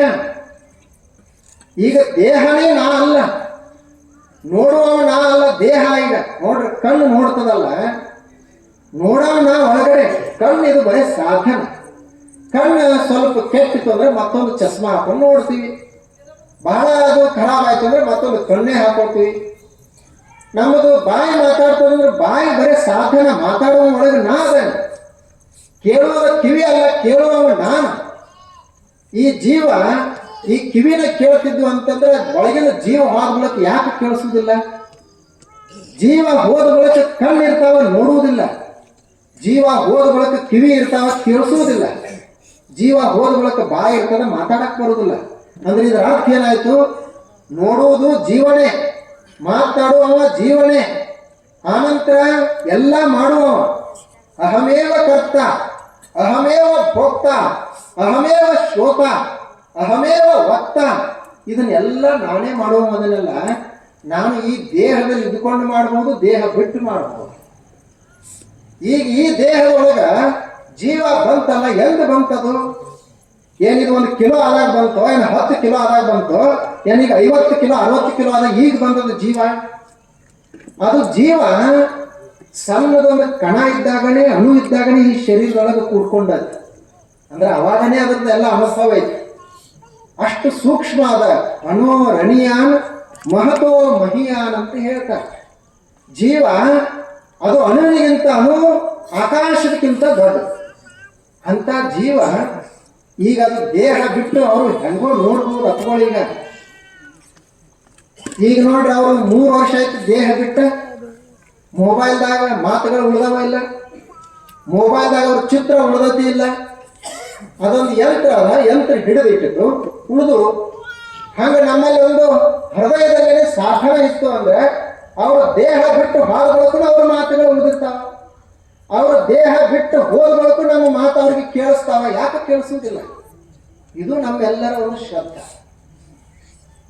ಅದನ್ನ ನಾವೆಲ್ಲರೂ ಮಾಡ್ಕೊಂತ ಬರ್ತೀವಿ. ಇಲ್ಲಾಂದ್ರೆ ಅವ್ರು ಹೋಗ್ತಿದ್ರಂದ್ರೆ, ದೇಹ ಬಿಟ್ಟು ಅವ್ರು ಮರೆ ಆಗ್ತಿದ್ರಂದ್ರೆ ನಾವು ಈಗ ಭಕ್ತಿಯನ್ನ ಅರ್ಪಿಸಿ ಪೂಜೆ ಮಾಡಿ ಏನು ಪ್ರಯೋಜನ? ಸುಮ್ಮನೆ ಮಾಡೋದೇನು? ಈಗ ಪಂಡ್ರಾಪುರಕ್ಕೆ ತುಕಾರಾಮ್ ಮಹಾರಾಜರ ಪಾಲಕಿ ತರ್ತಾರೆ. ಎಲ್ಲಿಂದ ತರ್ತಾರ? ದೇವದಿಂದ ತರ್ತಾರೆ. ಪುಣೆ ಹತ್ತಿರ. ಅಲ್ಲಿಂದ ಪಂಡ್ರಾಪುರಕ್ಕೆ 10 ಲಕ್ಷ ಜನ ಬರ್ತಾರೆ. 15-20 ದಿವಸ ಎಲ್ಲ ದಾರಿ ಮೇಲೆ ಇರ್ತಾರೆ. ಒಂದು 4-5 ಲಕ್ಷ ಜನ ಕೂಡಿ ಒಂದು ದೊಡ್ಡ ಡಿಸ್ಟಿಕ್ ಆಗ್ತದೆ. ಇನ್ನು 10 ಲಕ್ಷ ಜನ ಹೊರಗೆ. ಆ ಪಾಲಿಕೆ ಒಳಗೆ ಏನ್ ತರ್ತಾರೆ? ತುಕಾರಾಮ್ ಮಹಾರಾಜರ ಪಾದುಕ ತರ್ತಾರೆ. ಅವ್ರು ಪ್ರತಿ ಏಕಾದಶಿಗೆ ಒಂದು ಬರ್ತಿದ್ರು. ಈಗ ಅವ್ರು ಇಲ್ಲ, ಅವ್ರ ಪಾದುಕ ತರೋಣ ಅಂತ ಪಾದುಕ ಇಟ್ಕೊಂಡು ಬರ್ತಾರೆ. ನೋಡ್ರಿ ಅವ್ರು ಹೇಗಿರ್ಬೇಕು. ಹಾಗ ಗುರುಗಳಿಗೂ ಮೇಲೆ ನಮ್ಮದು ಏನೊಂದು ನಿಷ್ಠಾ ಇರ್ತದ. ಅಲ್ಲಿ ಅವರು ಬರೇ ಫೋಟೋ ಅಂತಲ್ಲ, ಅದು ಭಾವಚಿತ್ರದ ಜೊತೆಗೆ ನಾವು ಅಂತರಂಗದಲ್ಲಿ ಅವರನ್ನು ಭಾವಿಸುವುದು. ಅವರು ದೇಹ ಬಿಟ್ಟು ಮರೆಯಾಗಿ ಎಂದೂ ಹೋಗಲಿಕ್ಕೆ ಸಾಧ್ಯನೇ ಇಲ್ಲ. ಅವರು ಯಾವಾಗಲೂ ನಮ್ಮ ಜೋಡಿ ಇರ್ತಾರೆ. ನಮಗ ಕಷ್ಟದ ಸಂದರ್ಭದಲ್ಲಿ ಮಾರ್ಗದರ್ಶನವನ್ನು ಮಾಡ್ತಾರೆ. ನಮ್ಮ ಕಷ್ಟದ ಸಂದರ್ಭದಲ್ಲಿ ನಮ್ಮ ಸಮಸ್ಯೆಗಳಿಗೆ ಪರಿಹಾರವನ್ನು ಕೊಡ್ತಾರೆ. ನಾವು ಬರೀ ಭಕ್ತಿಯನ್ನು ಅರ್ಪಿಸುವುದು. ಅದಕ್ಕಾಗಿ ಇದಿಷ್ಟೆಲ್ಲ ಕಾರ್ಯಕ್ರಮ. ಅದನ್ನು ನೀವು ಕಳೆದ 3 ವರ್ಷಗಳಿಂದ ಮಾಡ್ತಾ ಇದ್ದಾರೆ. ಭಾಳ ಸಂತೋಷ. ಅವ್ರು ಇದ್ದಾಗಂತೂ ಹಿಂಗೆ ಮಾಡೋಕ್ಕಾಗ್ತಿದ್ದಿಲ್ಲ. ಯಾಕಂದ್ರೆ ಅವರು ಫೋಟೋನೇ ಅವರು ಎಲ್ಲಿ ಇಡಬಾರ್ದು ಅಂತಿದ್ರು, ಮಾರಾಟಕ್ಕೆ ಅವ್ರ ಫೋಟೋ ಇಡಬಾರ್ದು ಅಂತಿದ್ರು. ಇನ್ನು ಹಿಂಗೆಲ್ಲ ರಂಗೋಲಿ ಹೂ ಹಾಕಿದ್ರಂದ್ರೆ ಹಿಂಗೆಲ್ಲ ರಂಗೋಲಿ ಹೂ ಹಾಕಿರ್ಬೇಕು, ಅದನ್ನ ಬಿಟ್ಟು ಬೇರೆ ಕಡೆಯಿಂದ ಬರೋರು, ಅಲ್ಲಿ ಬರ್ತಿದ್ದಿಲ್ಲ. ಮುಂದೆ ಅಲ್ಲಿ ಕುರ್ಚಿನೂ ಸಹಿತ ವೇದಿಕೆ ಮೇಲೆ ಅದೇ ನಮ್ಮ ದೊಡ್ಡ ಸಿಂಹಾಸನ ಇರ್ತೈತೆ, ಏನೋ ಸಣ್ಣದು ಪ್ಲಾಸ್ಟಿಕ್ ಕುರ್ಚಿ, ಇಂಥದ್ದೊಂದು ಟಿಪಾಯಿ, ಏನು ಅಲಂಕಾರ ಇಲ್ಲ. ಅವೇ ಮುಂದೆ 1-2 ಗುಲಾಬಿ ಹೂವು ಸಣ್ಣದ ಹೂವು ಇಟ್ಟರೆ ಮುಗೀತು. ಆದರೆ ಈಗ ಅವರ ಇಲ್ಲ ಅಂದ್ರೂ ಅವ್ರ ಶಕ್ತಿ ಅದಲ್ಲ, ನಮ್ಮ ಭಕ್ತಿ. ನಾವೆಲ್ಲ ಊರು ತುಂಬ ರಂಗೋಲಿ ಹಾಕೋದು, ಊರು ತುಂಬ ಎಲ್ಲ ಹೂ ಹಾಕಿ, ಈಗ ಹೇಗೆ ಒಂದು ಟ್ರ್ಯಾಕ್ಟರ್ ಮಾಡಿರಿ ಎತ್ತಿಂದನೋ ಅಥವಾ ನೀವೇ ಒಂದು ಕುರ್ಚಿ ಮಾಡಿ ಅದರಲ್ಲೇ ಒಂದು ಅವ್ರದ್ದು ಭಾವಚಿತ್ರ ಇಟ್ಟು ಮನೆ ಮುಂದೆ ಎಲ್ಲಿಂದ ನಾವು ಬರ್ತೀವಿ ಅಲ್ಲಿ ಮನೆ ಮುಂದೆ ಎಲ್ಲರೂ ಒಂದೊಂದು ಸಣ್ಣ ಸಣ್ಣ ದೀಪ ಹಚ್ಚೋದು, ಆನಂತರ ಒಂದಿಷ್ಟು ಹೂ ಹಾಕೋದು ಬರುವಾಗ. ಆಗಳ ಮನೆಯವರು ಅವರ ಒಂದಿಷ್ಟು ಏನ್ರಿ ಸ್ವೀಟ್ ಸಕ್ಕರೆ ಅಥವಾ ಬೆಲ್ಲ ಅವ್ರು ಇರುವವ್ರಿಗೆ ಎಲ್ಲರಿಗೂ ಒಂದಿಷ್ಟು ಕೊಡುವುದು. ಪುರುಷರು ಎಲ್ಲರೂ ಒಂದು ತಲೆ ಮೇಲೆ ಒಂದು ಕಪ್ಪಿಗೆ ಹಾಕೊಂಡಿರ್ಬೇಕು. ಅಲ್ಲಿಂದ ಹೇಳ್ಕೊಂತ ಮಂತ್ರ ಹೇಳ್ಕೊಂತ ಬರಬೇಕು, ಸಾಧನೆ ಮಾಡ್ತಾ ಬರಬೇಕು. ಇದೊಂದು ಉತ್ಸವ ಇದೆ. ಇದೊಂದು ಏನರ ಒಂದು ಪ್ರೊಟೆಸ್ಟ್ ಅಲ್ಲ, ನಮ್ದು ಏನರ ಒಂದು ಆಂದೋಲನ ಹೋರಾಟ ನಡೆದಕ್ಕೆ ಅಂಥದ್ದು ಹೋರಾಟ ಅಲ್ಲ, ನಮ್ಮದೊಂದು ಉತ್ಸವ. ಅಪ್ಕೊಳ್ಳೋದೊಂದು ಭಕ್ತಿಯ ಉತ್ಸವ. ಅದಕ್ಕೆ ಬಾರ್ಸೋರು ಸ್ವಲ್ಪ ಜನ, ಆನಂತರ ಹಾಡುವವರು ಸ್ವಲ್ಪ ಜನ, ಹೀಗೆ ಎಲ್ಲ ವರ್ಷಕ್ಕೊಂದ್ಸಲ ನೀವು ಹೇಗೆ ಹನುಮಂತನ ಉತ್ಸವ ಮಾಡ್ತೀರಿ, ಮತ್ತೆ ಯಾರ್ಯಾರೋ ಉತ್ಸವಗಳನ್ನು ಊರಾಗೆಲ್ಲ ಮಾಡ್ತಿರಲ್ಲ, ಹಾಗೆ ಪ್ರತಿ ವರ್ಷ ಒಂದು ಅಪ್ಪಗೋಳದೊಂದು ಉತ್ಸವವನ್ನು ಮಾಡೋದು ನಿಮ್ಮ ಊರಿನಲ್ಲಿ. ಅದ್ರ ಜೊತೆಗೆ ಇನ್ನೊಂದು ಏನು ಕೆಲಸ ಮಾಡಬೇಕು ಅಂದರೆ ಇದೆಲ್ಲ ಹೊರಗೆ ಮಾಡೋಣ. ಇನ್ನು ನಮ್ಮ ಮನೆಗಳಲ್ಲಿ ಅವ್ರಿಗೊಂದು ಪುಸ್ತಕವನ್ನು ಇಡೋದು, ಅವರ ಪ್ರವಚನವನ್ನು ಯಾವಾಗ ನಮಗೆ ಸಾಧ್ಯ ಆಗ್ತಾ ಅವ್ರು ಕೇಳೋದು. ಇದೇ ನಮ್ಮದು ತಲೆ ಅದಲ್ಲ, ಈ ತಲೆ ಒಳಗೆ ಯಾವಾಗ ಕೆಟ್ಟ ವಿಚಾರಗಳು ಬೀಳ್ತಾವ ತುಂಬುತ್ತೀವಿ. ಕೆಟ್ಟ ವಿಚಾರ ಅಂದ್ರೆ ಅದು ಸ್ಲೋ ಪಾಯ್ಸನ್ ಇದ್ದಂಗೆ. ಸ್ಲೋ ಪಾಯ್ಸನ್ ಅಂದ್ರೆ ಕೆಟ್ಟ ವಿಚಾರ. ಇವತ್ತು ನಮಗೆ ಕೊಡೋದಿಲ್ಲ, ಅದು ತಲೆಯಾಗ ಇವತ್ತು ಬಂತಂದ್ರೆ ಸಾವಕಾಶವಾಗಿ ಕೊಲ್ತದ. ಇನ್ನು 6 ತಿಂಗಳ ನಂತರ ಚಲೋ ವಿಚಾರ ಅಂದ್ರೆ ಅಮೃತ. ಅವರ ಅಮೃತ ಕೊಡುವಂತ ಸಾಧನೆಯನ್ನು ಮಾಡಿದ ಜ್ಞಾನಾಮೃತ. ಅದು ಅಮೃತ ಅಂದ್ರೆ ಅವರ ಸಮುದ್ರ ಮಂಥನ ಮಾಡಿದ ಬಳಿಕ ಹುಟ್ಟಿತು ಅಂತ ಹೇಳ್ತಾರಲ್ಲ, ಇದೇ ಅವರ ಜೀವನದಲ್ಲಿ ಜ್ಞಾನದ ಘರ್ಷಣೆ, ಜ್ಞಾನದ ಸಾಧನೆಯನ್ನು ಮಾಡಿದ್ರು, ಅಮೃತ ಹುಟ್ಟುಕೊಂಡಿತ್ತು. ಆ ಅಮೃತವನ್ನ ಈಗ ಅವ್ರ ಪುಸ್ತಕದಲ್ಲಿ ಇಟ್ಟಾರ, ಆ ಅಮೃತವನ್ನ ಅವರ ಮಾತುಗಳಲ್ಲಿ ಇಟ್ಟಾರ. ಅದನ್ನು ನಾವು ಎಲ್ಲರೂ ಕೇಳಬೇಕು. ಸಣ್ಣ ಹುಡುಗರಿಗೂ ಕೇಳಿಸಿದ್ವಿ ಅಂತಂದ್ರೆ ಅವರಲ್ಲಿ ಒಂದು ಆ ಭಾವನೆ ಬರಲಿಕ್ಕೆ ಸಾಧ್ಯ. ಅದನ್ನ ಮಾಡಬೇಕಂತಲೇ ಇವೆಲ್ಲ ಕಾರ್ಯಕ್ರಮಗಳನ್ನು ಮಾಡೋದು. ಅವರಿಗೆ ಸಾಧನೆಯಲ್ಲಿ ಬಹಳ ಆಸಕ್ತಿ. ಅವರು 8ನೇ ತರಗತಿ ಓದುವಾಗ ಚಂದಾಗ ಅವರು ನೀವು ಸಣ್ಣ ಫೋಟೋ, ಸಣ್ಣ ವಯಸ್ಸಿನಾಗಿದ್ದ ಫೋಟೋಗಳನ್ನೆಲ್ಲ ನೋಡ್ರಿ, ಮೈ ತುಂಬ ವಿಭೂತಿ ಹಚ್ಚಿಕೊಂಡು ಕೊರಳಾಗ ಲಿಂಬೆ ಹಣ್ಣಿನ ಹಾರ ಹಾಕೊಂಡು ಧ್ಯಾನ ಮಾಡ್ಕೊಂತ ಕುಳಿತದ್ದು ಚಿತ್ರಗಳು. ಅಲ್ಲಿ ಚಂದಾಗಿ 8ನೇ ಕಲಿಯುವಾಗ ಪೇಪರ್ದಾಗೆಲ್ಲ ಏನು ಬರಿಬೇಕು, ಎಲ್ಲ ಪ್ರಶ್ನೆಗಳಿಗೂ ಓಂ ನಮಃ ಶಿವಾಯ, ಒಂದು ಪ್ರಶ್ನೆಗೂ ಉತ್ತರ ಇಲ್ಲ, ಎಲ್ಲ ಪ್ರಶ್ನೆಗಳಿಗೂ ಓಂ ನಮಃ ಶಿವಾಯ. ಅವಾಗ ಅಲ್ಲಿ ಒಬ್ಬರು ಹೆಡ್ ಮಾಸ್ಟರ್ ಜಾಗೀರ್ದಾರ್ ಅಂತ ಹೇಳಿ ಅವರು ಮಲ್ಲಿಕಾರ್ಜುನ ಕೋಳಿ ಬಂದು ಹೇಳಿದ್ರಂತ, ಏನ್ರಿ ನೀವು ನಿಮ್ಮ ಸಿದ್ದೇಶ್ವರರಿಗೆ ಇಲ್ಲಿ ನಮ್ಮ ಶಾಲೆಯಾಗ ಕಲೀರಿ ಅಂತ ಹಾಕೀರಿ, ಆದ್ರೆ ಅವ್ರು ಎಲ್ಲ ಪ್ರಶ್ನೆಗಳಿಗೂ ಓಂ ನಮಃ ಶಿವಾಯ ಅಂತ ಬರ್ದಾರ, ಏನು ಕಲಿಸೋದು ಅವ್ರಿಗೆ? ಅವಾಗ ಮಲ್ಲಿಕಾರ್ಜುನ ಕೋಳಿ ಮತ್ತೆ ಕರೆದು ಹೇಳಿದ್ರಂತ, ನೋಡಪ್ಪ ನಾನು ಎಲ್ಲ ಇಲ್ಲಿ ಕಲಿತು ಜ್ಞಾನವನ್ನೆಲ್ಲ ಈ ಕಡೆ ಹಂಚಿದೆ, ನೀನು ನನಗಿಂತನೂ ಹೆಚ್ಚು ಕಲಿತು ಹೊರದೇಶಕ್ಕೂ ಸಹಿತ ನಿನ್ನ ಮುಟ್ಟಬೇಕು. ಅದಕ್ಕೆ ನೀವು ಒಂದು ಸ್ವಲ್ಪ ಭಾಷೆ ಕಲಿಬೇಕಲ್ಲ. ನೀನು ಜನ್ಮತಃನೇ ಜ್ಞಾನಿಯಾಗಿ ಹುಟ್ಟಿದೆ, ಸಿದ್ಧನಾಗೇ ಹುಟ್ಟಿದೆ, ಆದರೆ ಒಂದಿಷ್ಟು ಬೇಕಲ್ಲ ಅಂತಂದಾಗ ಕಲೀಲಿಕ್ಕೆ ಶುರು ಮಾಡಿದ್ರು. ಅದು ಎಂಥ ಇಂಗ್ಲಿಷ್ ಅವ್ರದ್ದು. ಅಬ್ದುಲ್ ಕಲಾಂ ಅವರು ರಾಷ್ಟ್ರಪತಿ ಇದ್ದಾಗ ಇವ್ರನ್ನ ರಾಷ್ಟ್ರಪತಿ ಭವನಕ್ಕೆ ಕರೆಸಿ ಇವರು ಇಂಗ್ಲಿಷ್ ಪ್ರವಚನವನ್ನ ಕೇಳಿದ್ರು. ಅವರು ಅಂತ ಅದ್ಭುತ ಪ್ರವಚನ ಮರಾಠಿಯಲ್ಲಿ, ಇಂಗ್ಲಿಷ್ದಲ್ಲಿ, ಕನ್ನಡದಲ್ಲಂತೂ ನಾವೆಲ್ಲರೂ ಕೇಳಿವಿ. ಅಂತ ಮಹಾಪುರುಷರಿಗೆ ಇವತ್ತು ನೀವೆಲ್ಲ ಚಿಕ್ಕ ಪಡಸಲಿಗೆ ಅವರು ಭಕ್ತಿಯನ್ನು ಅರ್ಪಿಸುವಂಥ ಕೆಲಸ ಮಾಡಿದ್ರಿ. ಬಹುಶಃ ಇದು ನಮಗೆ ಅಷ್ಟೇ ಅಲ್ಲ, ಅಪ್ಪಗಳಿಗೂ ಸಹಿತ ಸಂತೋಷ ಆಗೈತಿ ಅಂತ ಹೇಳಿ ನಾನು ಭಾವಿಸ್ತೀನಿ. ಇಲ್ಲಿಯ ಎಲ್ಲ ತರುವರು ಜಯ ಹನುಮಾನ್ ಮಂದಿರದ ತರುಣರು ಕೂಡಿಕೊಂಡು, ನೀವೆಲ್ಲ ಹಿರಿಯರು ಕೂಡಿಕೊಂಡು ಈ ಕಾರ್ಯಕ್ರಮವನ್ನು ಬಹಳ ಯಶಸ್ವಿಯಾಗಿ ಮಾಡಿದ್ರಿ. ಬಹಳ ಸಂತೋಷ ಆಯಿತು. ಇನ್ನೂ ಹಾಗೆ ನಿಮಗೆ ಪ್ರತಿ ವರ್ಷ ಯಾವಾಗ ಸಾಧ್ಯ ಆಗ್ತದೆ ಅವಾಗ ಮಾಡೋದು, ಇದ್ರಾಗ ಎಲ್ಲರೂ ಭಾಗವಹಿಸೋದು. ಮತ್ತು ಇದೇ ಡೇಟಿಗೆ ಅಂತಲೇ ಇಲ್ಲ, ತಿಥಿ ಅಂತಲೇ ಇಲ್ಲ, ನಮಗೆ ಯಾವಾಗ ಒಂದಿಷ್ಟು ಅನುಕೂಲ ಆಗ್ತದೆ ಅದನ್ನು ಹೊಂದಾಣಿಕೆ ಮಾಡಿಕೊಂಡು ಮಾಡೋದು. ನಿಮಗೆ ಅಲ್ಲಿ ವಿಜಯಪುರಕ್ಕೆ ಹೋಗ್ಲಿಕ್ಕೆ ಅಲ್ಲಿ ಅನುಕೂಲ ಆಗ್ತದೆ ಅಲ್ಲಿ ಬರೋದು, ಅಥವಾ ಇಲ್ಲೇ ಊರಿನಲ್ಲೇ ನಮ್ಮದು ಇದೊಂದು ದಿಂಡಿ ಯಾತ್ರೆ. ಒಂದು ಸಲ ಊರಿನಲ್ಲಿ ಎಲ್ಲ ಕಡೆ ಸುತ್ತ ಹಾಕಿ ಅಪ್ಪಗಳದ ಒಂದು ಭಾವಚಿತ್ರವನ್ನು ಇಟ್ಟುಕೊಂಡು ತಿರುಗಾಡಿ ಎಲ್ಲರಲ್ಲಿ ಭಕ್ತಿಯನ್ನು ತುಂಬುವಂಥ ಕೆಲಸವನ್ನು ನೀವೆಲ್ಲ ಇವತ್ತು ಮಾಡಿದ್ರಿ. ಭಾಳ ಸಂತೋಷ. ಎಲ್ಲ ಪೂಜ್ಯರು ಸಹಿತ ಭಾಗವಹಿಸಿದರು. ಎಲ್ಲರಿಗೂ ಒಳ್ಳೆಯದಾಗಲಿ. ಮತ್ತು ಕೊನೆಗೆ ಪ್ರಸಾದ ಮಾಡಿಸಿದಾರೆ ಅಂತ ಹೇಳಿದ್ರು. ಯಾರವರು? ಬಾಹುಬಲಿ. ಪ್ರಸಾದ ಏನು ಮಾಡಿಸಿದಾರ? ಭಾಳ ಚಲೋ ಆಯ್ತು. ಅವ್ರಿಗೆ ಹುಗ್ಗಿ ಹೋಳಿಗೆ ಅಂದ್ರೆ ಭಾಳ ಹಿಡಿಸ್ತಿತ್ತು. ಎಲ್ಲ ಅವರು ಹೋದಾಗ ಕೇಳ್ತಿದ್ರು. ಕೊನೆಗೆ ಪ್ರವಚನ ಮುಗಿದ ನಂತರ ಕೇಳೋರು, ಏನು ಮಾಡಿಸಿರಿ ಪ್ರಸಾದ ಅಂತ ಕೇಳೋರು. ಹುಗ್ಗಿ ಅಂದ್ರೆ ಖುಷಿ ಆಗ. ಅವ್ರು ಉಣ್ತಿದ್ದಿಲ್ಲ, ಹೋಳಿಗೆ ಉಣೋರಲ್ಲ ಅವರು, ಆದರೆ ಅವರು ಎಲ್ಲರೂ ಉಣ್ಣಿ ಎಲ್ಲರಿಗೂ ಸಂತೋಷ ಆಗಲಿ ಅಂತ ಹೇಳಿ ಮಾಡ್ತಿದ್ರು. ಇವತ್ತು ಹಾಲುಗ್ಗಿ ಮತ್ತು ಅನ್ನ ಸಾರು ಮಾಡಿಸ್ಯಾರ. ಭಾಳ ಸಂತೋಷ. ನಿಮ್ದೇನು ಚಿಕ್ಕ ಪಡಸಲಿಗೆ ಅವರಿಗೆ ಹಾಲು ಕಡಿಮೆ ಇಲ್ಲ, ನೀರು ಕಡಿಮೆ ಇಲ್ಲ. ಹಾಲ ಅದು ಕೃಷ್ಣ ಎಷ್ಟು ದಿವಸ ಹರಿತಿರ್ತಾಳ ಅಷ್ಟು ದಿವಸ ನಿಮ್ಮ ಊರಿಗೆ ಹಾಲು ಕಡಿಮೆ ಆಗಂಗಿಲ್ಲ. ಆದರೆ ಇಷ್ಟೇ ಅವ ಹಾಲನ್ನೇ ಕುಡಿಬೇಕು ಇಷ್ಟೇ, ಮತ್ತೇನ್ರಿ ಕುಡಿಯಕ್ಕೆ ಹೋಗ್ಬೇಡ್ರಿ. ಅದು ಕಬ್ಬಿನ ಹಾಲು ಕುಡೀರಿ, ತೆಂಗಿನ ನೀರು ಕುಡೀರಿ, ಜೋಳದ ಅಂಬ್ಲಿ ಕುಡೀರಿ. ಇವು ಕುಡಿದ್ರೆ ಏನಾಗೋದಿಲ್ಲ, ದಾರಿ ತಪ್ಪೋದಿಲ್ಲ. ಆದ್ರೆ ಊರಾಗ ಎಲ್ಲೆಲ್ಲಿ ಕೆಲವು ಇಟ್ಟಿರ್ತಾರೆ ನೋಡ್ರಿ, ಅವು ಕುಡಿದ್ರೆ ದಾರಿ ತಪ್ಪುತ್ತಾರೆ. ಅದಕ್ಕೆ ಅವು ಯಾವ ಕುಡಿಯಕ್ಕೆ ಹೋಗ್ಬಾರ್ದು. ಮಸ್ತ್ ಪೈಕಿ ಕೃಷ್ಣಾ ನದಿ ನೀರ, ಕೃಷ್ಣ ಬಹಳ ಪವಿತ್ರ, ಆಕೆ ಸಮೀಪ ಇರುವಲ್ಲಿ ಭಕ್ತಿ ಬಹಳ ಅದ, ನೀರಿನಲ್ಲಿ ಅಷ್ಟೇ ಶಕ್ತಿ ಅದ ಕೃಷ್ಣ. ನೋಡ್ರಿ, ಭೂಮಿಗೆ ಹೀಗೆ ಹಾಕಿದ್ರಿ ಅಂದ್ರೆ ಬೆಳೆಗಳು ಹೆಂಗೆ ಬರ್ತಾವ? ಏನು ಸುಮ್ಮನೆ ಬರ್ತಾವ ಏನೋ?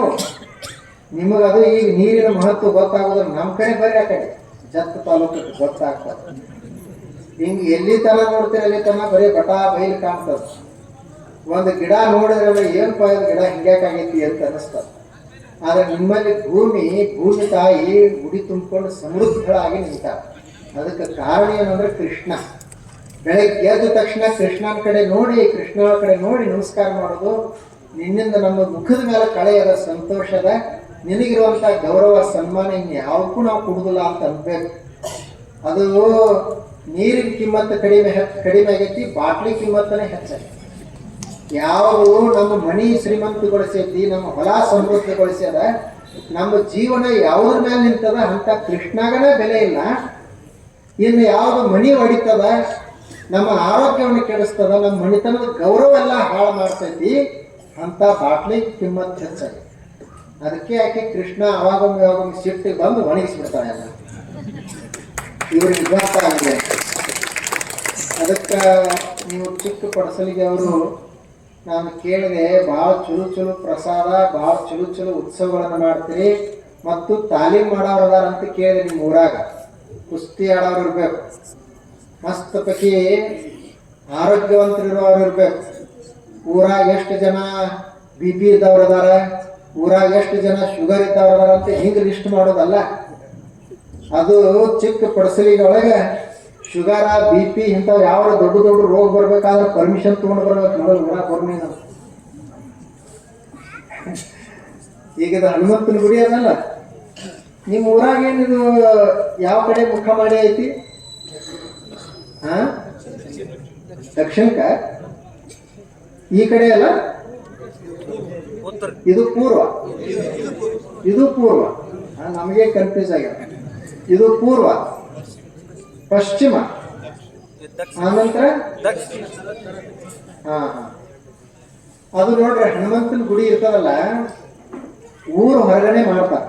ಯಾಕೆ ಮಾಡಿದ್ರು ಅಂದ್ರೆ ಹನುಮಂತನ ಬಹಳ ದೊಡ್ಡ ಚರಿತ್ರೆ ಅನ್ನೋದು ನಾನು ನಿಮ್ಗೆ ಸ್ವಲ್ಪ ಹೇಳ್ಬಿಡ್ತೀನಿ. ಹನುಮಂತ ಮತ್ತು ಶನಿ. ಶನಿ ಅಂತ ಕೇಳ್ಯಾರಲ್ಲ 7.5 ಅವ ಬಂದಂದ್ರೆ 7.5 ವರ್ಷ ಬಿಡುದಿಲ್ಲ. ಶನಿ ಕಾಟ ಅಂತಾರ. ಅವನು ನೋಡುವ ಬೇಡ ಅಂತ ಎಲ್ಲರೂ ಕೂತಿರ್ತಾರ.